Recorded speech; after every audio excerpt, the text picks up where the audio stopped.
नमस्कार, स्वागत है आपका आज की हेल्थ अपडेट में और मैं हूं आपके साथ गुंजन मित्तल। चलिए नजर डालते हैं आज की हेल्थ से जुड़ी मुख्य खबरों पर। अब फार्मा कंपनियों को पैकेजिंग पर लगाना होगा क्यूआर कोड। भारत सरकार के स्वास्थ्य और परिवार कल्याण मंत्रालय की अधिसूचना के अनुसार टॉप 300 फार्मास्यूटिकल ब्रांड्स को 1 अगस्त 2023 तक प्रोडक्ट पैकेजिंग पर क्यूआर कोड शामिल करना जरूरी है। ब्रांड्स को अब प्राइमरी और सेकेंडरी लेवल पर अपनी पैकेजिंग पर बारकोड या फिर क्यूआर कोड को दर्शाना जरूरी है। जब यूजर्स क्यूआर कोड को स्कैन करेंगे तो वे अपने डिवाइस पर 8 स्पेसिफिक एट्रीब्यूट्स तक पहुंच सकेंगे। इससे दवाई की गुणवत्ता का अनुमान वो लगा सकेंगे।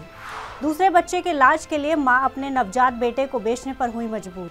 कहते हैं कि गरीबी क्या कुछ नहीं करवा देती। इसी से जुड़ा रविवार को उत्तर प्रदेश के प्रयागराज जिले से एक मामला सामने आया है। दरअसल अस्पताल में बेटे को जन्म देने के बाद मां ने बच्चे को ही बेचने का ऐलान कर दिया। शहर के वीआईपी इलाके अशोकनगर से लगे नेवादा की एक महिला को प्रसव पीड़ा होने लगी, जिसके बाद महिला को छावनी बोर्ड के अस्पताल में भर्ती कराया गया। वहां मैटरनिटी वार्ड में एडमिट कराने के बाद जहां कुछ देर बाद महिला ने बेटे को जन्म दिया। आर्थिक रूप से परेशान मां ने बच्चे को बेचने का ऐलान किया। अस्पताल में नवजात शिशु की कीमत लगने लगी। जानकारी मिलते ही बच्चे को खरीदने कई लोग पहुंचने लगे।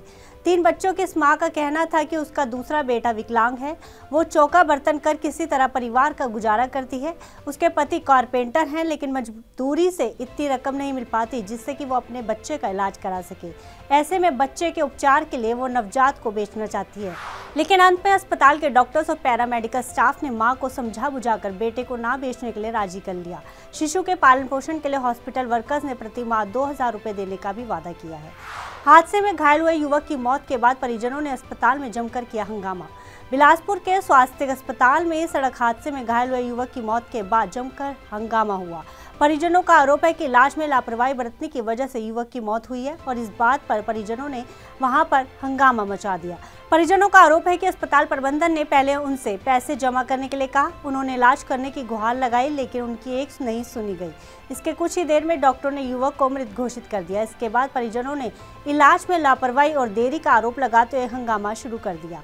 फिर अस्पताल के स्टाफ ने उनकी जमकर पिटाई कर दी, जिसके बाद एक परिजन बुरी तरह घायल हो गया है, जिस इलाज के लिए लाइफ केयर अस्पताल में भर्ती कराया गया। इसके बाद परिजनों के साथ लोगों की भीड़ ने अस्पताल को घेर लिया और जमकर हंगामा मचाने लगे। मौके पर पुलिस वहां पहुंची और पुलिस अफसर भीड़ को समझाने का प्रयास करने लगे।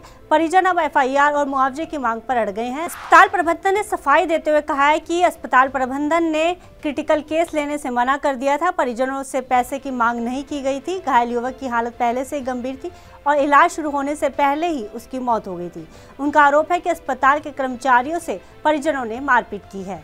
दिल्ली के मंगोलपुरी इलाके को मिलेगा 662 बिस्तरों वाला ट्रॉमा सेंटर। दिल्ली में जल्द ही उत्तर पश्चिम जिले के मंगोलपुरी में संजय गांधी मेमोरियल अस्पताल को 662 बिस्तरों वाला ट्रॉमा सेंटर मिलेगा। यहाँ पूरी तरह से आधुनिक सुविधाओं से जो लैस होगा। दिल्ली के स्वास्थ्य मंत्री सौरभ भारद्वाज सोमवार को ट्रॉमा सेंटर की बिल्डिंग का औचक निरीक्षण करने पहुंचे। उन्होंने कहा कि पूरा होने पर ट्रॉमा सेंटर 662 बिस्तरों की क्षमता के साथ भारत का सबसे बड़ा ट्रॉमा सेंटर बन जाएगा। यह आपात स्थिति के दौरान सभी आवश्यक चिकित्सा सुविधाओं से सुसज्जित होगा। नया ट्रॉमा सेंटर एक बार बन जाने के बाद इस क्षेत्र में और इसके आसपास रहने वाले लाखों लोगों को इसका लाभ मिलेगा।